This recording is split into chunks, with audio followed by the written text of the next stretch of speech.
C'est une demande. Recording, il me dit que c'est en train d'être enregistré. Donc c'est bon, Ah ben oui. voilà. Logiquement, c'est bon. OK. Alors, hop, comment je vous vois? J'essaye de voir l'écran parce que là, oh là là, mais c'est pénible quand on est... Voilà, OK, voilà, on va y aller, Fabienne, parce qu'on ne va pas y passer 150 heures non plus. Je suis désolée des conditions.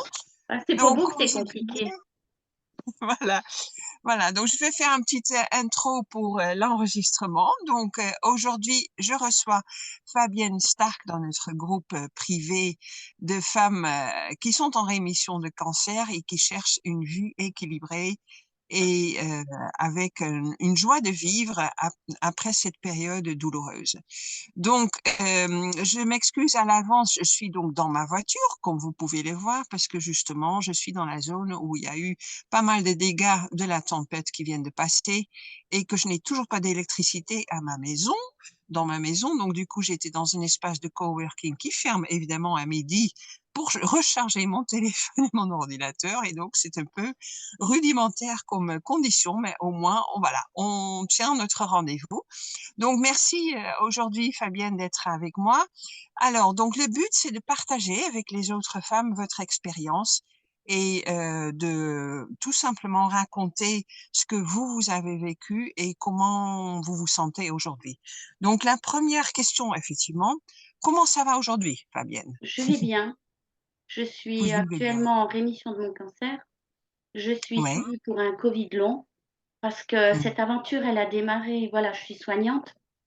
J'ai vécu cette pandémie, voilà, comme bon nombre de soignants et comme vous tous. Et j'ai travaillé durant cette période et j'ai été contaminée par la Covid. Et j'ai été hospitalisée avec le SAMU. J'avais 50% de mon parenchyme au niveau pulmonaire qui était atteint de la Covid. Et Mhm. durant tous les examens qui m'ont été faits, on m'a fortuitement découvert un cancer de l'ovaire.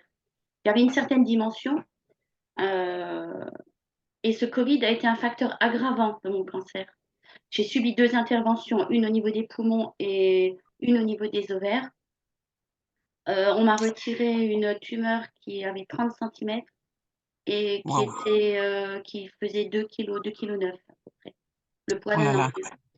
Mais Euh, dis-moi, mais je peux juste interrompre, Fabienne, par oui, rapport à ce qu'on vous a enlevé des poumons, c'était aussi du cancer ou c'était lié au Covid, justement? c'était lié au Covid. Les poumons, c'était Covid. D'accord, mais en même temps, donc, il y avait une tumeur au niveau des ovaires, c'est ça? Voilà, tumeur au niveau des ovaires. On m'a trouvé un carcinome pleural également. Et voilà, actuellement, j'ai quelque chose au foie. Au niveau des poumons et le foie, ça ne bouge pas. Donc, on n'y touche pas. Et pour ma Mhm. part, comme on parlait de rémission, pour moi, Mhm. cette aventure, ça a été une aventure folle parce que en tant que soignante, je me suis toujours dit, il ne pouvait rien m'arriver. Ce Covid, en quelque sorte, m'a sauvé la vie, puisque le cancer de l'ovaire est un cancer silencieux, un cancer tueur. Et Wow. j'ai eu énormément de chance d'être, entre guillemets, contaminée par la Covid, malheureusement également, parce que quelque part, on n'aurait pas découvert mon cancer, pas dans l'immédiat.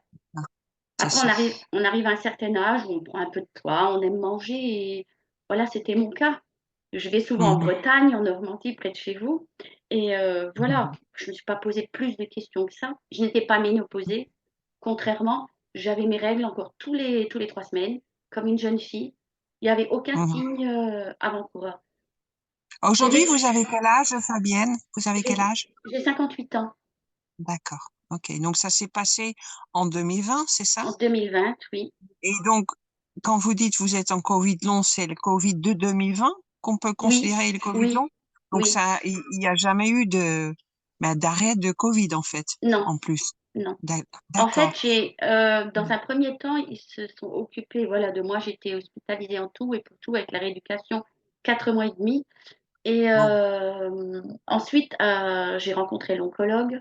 On a démarré une chimio qui a duré 15 mois, 15 mois de Wow. traitement. Et je partais Mhm. sur un cancer en stade 4. Pour moi, en tant que soignante, lorsque l'oncologue m'a annoncé ça, je me suis dit, voilà, j'ai survécu à ce Covid, mais ce cancer, je dis, j'y arriverai pas. Et Wow. puis Ça fait beaucoup. au final, toute ma vie, il y a eu une Mhm. introspection aussi et toute ma vie par rapport à tout ce qui m'est arrivé dans ma vie, avant ce Covid, j'ai toujours seulement puisé ce qui était positif. Dans Mhm. le malheur, dans les épreuves qui nous arrivent, j'ai toujours puisé ce qui pouvait être positif et j'ai appliqué ça aussi aux patients qu'on soignait à l'hôpital et je me suis dit: «Bah, je vais le faire pour moi». Tout simplement. Chaque chose qui m'arrivait, je l'ai pris en positif. Lorsque cette annonce de cancer en stade 4 est tombée, je me suis dit, c'est pas possible. Je me dis, c'est juste pas possible. Et j'ai Ouais. essayé de vivre ça le plus sereinement possible. J'allais à mes cures de chimio et ce qui importait pour moi, c'était de savoir ce que j'allais ramener à ce personnel soignant pour les remercier de prendre soin de moi. Comme quoi, c'est vraiment aussi un état d'esprit qui est très, très, très important Tout à parce que fait. c'est ce que j'ai lu et vous allez nous le raconter aussi. Vous avez écrit un livre sur votre expérience. Oui, Ce que j'ai vraiment noté, c'est que quand vous alliez en chimiothérapie, pour vous, c'était une cure pour la vie. tout à fait. Tandis que beaucoup de personnes disent maintenant de nos jours, parce que évidemment la chimio, on sait que c'est super, beaucoup d'effets secondaires, etc. Il y a Mm, beaucoup de gens qui disent, oh, mais c'est du poison que je mets dans mon corps. mm, Mais c'est une manière de voir les choses. Donc, tout à fait. effectivement, qu'est-ce qui est si important aussi? Pourquoi est-ce qu'aujourd'hui, vous vous en sortez bien, entre guillemets, hein, tout est relatif, parce que vous avez appris aussi à beaucoup Mm, plus encore relativiser. Mais qu'est-ce qui fait que vous vous en sortez bien? Mais c'est notamment votre état d'esprit, oui, tout à fait. En hein. fait, quand j'allais dans la salle d'attente de la chimio, avant d'être prise en charge, moi, j'ai toujours été épatée par le fait que les gens racontaient, leur malheur. Moi, je pouvais Mmh. pas, parce que pour moi, je disais: «Mais c'est pas possible, pour c'est pas possible, c'est pas pour moi». Mmh. J'observais les gens, je regardais autour de moi les familles qui accompagnaient leurs parents malades et je les voyais Oui. les tenir, je les voyais pleurer. Puis je me suis dit: «Jamais je voudrais que mon conjoint ne m'accompagne pour une cure de chimio». J'avais besoin de Mmh. lui au retour et il a fallu Mmh. aussi, travailler dans ce sens-là. Mmh. Mon aidant, il était devenu mon aidant. Mon conjoint, mon amant, mon aidant et Oui. j'avais besoin de lui au retour. Pas dans cette salle d'attente, pas pendant cette chimio et durant, Mmh. mes cures de chimio, j'emmenais mon ordinateur avec et j'ai écrit, Mmh. ben, justement ce livre, où j'ai raconté un petit peu d'abord qui j'étais et puis ensuite au travers, de cette folle aventure Covid-cancer, j'ai raconté tout ce qui se passait. Toutes ces Mmh. personnes merveilleuses que j'ai rencontrées, ces soignants, ces médecins, ces infirmières, ces aides-soignants, ces Mmh. ASH, heu, important parce qu'on n'en parle pas souvent, mais pour moi, Mmh. c'était vraiment devenu quelque chose de d'extrêmement important parce que j'étais passée de l'autre côté du miroir, j'étais plus C'est soignante. ça. Ouais, c'est ça. J'étais devenue patiente, mais pour Ouais. moi, je voulais pas être patiente. Je voulais que ce côté soignant, ressurgisse et je voulais, Mmh. mettre en lumière tout ça.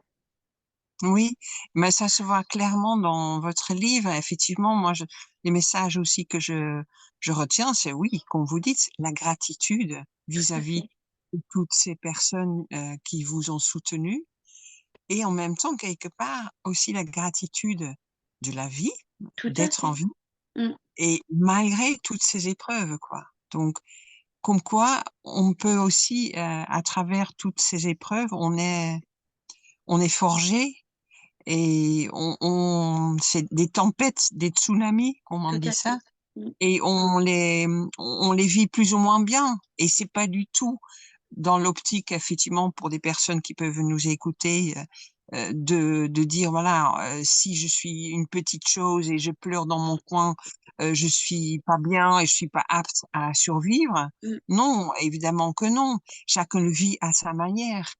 Mais effectivement, la clé, c'est quand même d'en tirer des leçons et d'essayer d'aller de l'avant. Et racontez-nous aussi, Fabienne, vous avez changé un peu aussi votre vision, je crois, de la vie et de la fin de vie, non? tout à fait. En fait, en tant que soignante, j'ai travaillé dans divers services, notamment dans un service palliatif. Pour ma part, je me suis toujours dit: «Le jour où j'ai un cancer, il est hors de question de faire de la chimio». Et pas d'acharnement thérapeutique, j'en voulais pas, je voulais pas de tout ça. mes directives anticipées étaient déjà réalisées dans ce sens. Mais lorsque mhm, je suis passée de l'autre côté du miroir, lorsque j'ai vu cette empathie qui était dirigée envers moi, cette, je me suis dit, non, c'est pas possible. Je ne veux pas. Moi, tout ce que je voulais, c'était 1 heure de plus, un jour de plus, ouais, une semaine, un mm, mois, une année. J'en suis à 3 ans et demi et je suis heureuse. Chaque matin, je me lève, je vois, lorsque je lève les volets, je me dis, mais quel bonheur, je suis là. mm, ouais, ouais. Donc pour vous, effectivement, voilà, vous avez changé un peu de vision, même si à la base vous devez être quelqu'un d'optimiste, j'imagine. Tout à fait, oui. Voilà. Et donc du coup, vous voyez en effet plutôt le verre à moitié plein que le verre à moitié vide. Tout à fait. Mm. Ouais. Et donc aujourd'hui, comment vous vivez le cancer, la rémission et le Covid? Qu'est-ce que vous avez des traitements? Comment ça se Oui, passe? en fait, je vais régulièrement au service Capcov sur Nancy. Je suis suivie par une neurologue, une neuropsychologue, une infectiologue. Après, il y a une orthophoniste qui intervient aussi et je fais de la kinérésithie. Je faisais de l'hyperventilation. J'avais des troubles de la concentration, de l'attention. Il y a 1 an de ça, j'aurais pas pu discuter avec vous comme je le fais aujourd'hui. C'est un Hmm, gros travail sur soi. Chaque oui. semaine, je pars en VSL et voilà, j'ai mes rendez-vous, j'y vais avec grand plaisir parce que chaque fois que j'avance et qu'on me dit vous progressez, pour moi, c'est du Mhm, bonheur. C'est du bonheur à ouais. l'état pur parce que je me dis, je ne récupérerai pas en totalité ce que j'ai perdu. Mais tout ce que je Mhm, peux prendre au jour d'aujourd'hui, je le prendrai. mhm, Je prendrai. ouais, Tout ce qui m'est ouais, donné, je le prends. mhm, ouais. Et, et, et en tant que femme, par rapport à votre profession, etc., il y a eu effectivement, là, vous travaillez plus. Non, J'imagine que vous ne pouvez plus travailler non plus. non. Qu'est-ce que ça a fait quoi comme effet? Est-ce que effectivement vous êtes revenu à l'essentiel, c'est-à-dire vous, votre mari, vos enfants, petits-enfants, ou est-ce qu'est-ce qui s'est passé par rapport à ce statut aussi dans la société? En fait, avec ma famille, on est très proches. Même si on est géographiquement éloignés, mon fils habite en Bretagne, ma fille dans le Var, mais on est toujours très proches. On fait des visios, on s'appelle régulièrement, voilà, on se tient informé de ce qu'il en est et puis maintenant je peux, circuler plus facilement qu'avant. Parce qu'avant, bon, il y avait tous les traitements, la chimio, tout ça, on ne pouvait pas partir comme on voulait. Mais on est très proches, notre famille est très proche. Elle n'a pas explosé comme je le vois dans certains cas. Parce que Ouais, ça, c'est une réalité aussi, hein. ouais, Euh, ouais. j'ai un de mes collègues, un de mes anciens collègues qui était ambulancier, euh, qui est venu pour l'entretien de ma PPC, puisque je fais des apnées et que je suis appareillée la nuit. Mhm. Et on a discuté de ce qui m'est arrivé, et puis il me disait, si à mon épouse, il serait arrivé ce qui était arrivé, je serais partie. Et voilà, c'est une question que j'ai dû poser à mon conjoint. Je lui ai dit, ne reste pas par dépit avec moi. Euh, mais il s'est mis à pleurer. Parce qu'on est, on Mhm. est, on est très fusionnel, on l'a toujours été. Ouais, On a vécu des ouais, choses difficiles auparavant, avec nos proches également, mais on a toujours tout surmonté. Et cette période-là, on l'a surmonté aussi. ouais, ouais, ouais. Après, par rapport à mon travail, ça a été une rupture extrêmement, extrêmement brutale. Je suis Mhm. partie, j'ai quitté mon service le soir. Quelques jours après, j'ai été hospitalisée d'urgence avec le SAMU. Et je n'ai jamais repris mon travail. C'était un Ouais. véritable crève-cœur. Mais je suis restée en contact avec tous mes collègues. Je leur ai Mhm. également rendu un hommage dans ce livre, ce qui me paraissait Ouais, primordial, parce que ouais. lorsque je suis sortie de l'ARIA, euh, mon portable a bipé. C'était phénoménal. J'avais des dizaines et des dizaines de messages de mes collègues. Et ça, c'était quelque chose de vraiment très prenant. Elles ont mis quand même 8 mois à venir me voir. Après, je voulais pas tout de suite les voir non plus. On était Mhm. encore dans ce contexte Covid, mais ça a été un réel bonheur de les retrouver. Ouais, je Parce que, comprends. voilà. Et la chose la plus difficile qui m'a été de donner, c'était d'aller vider mon casier au début de cette année à Mhm. l'hôpital. Ouais, Certaines de mes collègues voulaient m'accompagner, mais c'est une chose que j'ai dû faire seule. Et je suis restée longtemps dans ce vestiaire parce qu'on a vécu des choses très fortes, des choses douloureuses, mais des moments de bonheur aussi à l'hôpital. On en vit aussi. bien sûr. Ouais, ouais, ouais. Donc c'est vrai que voilà, les messages que j'entends derrière, vous me dites si c'est ça, vivre les choses vraiment en profondeur.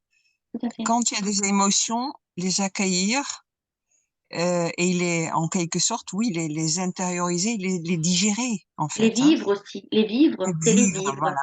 C'est ça, tout simplement les vivre.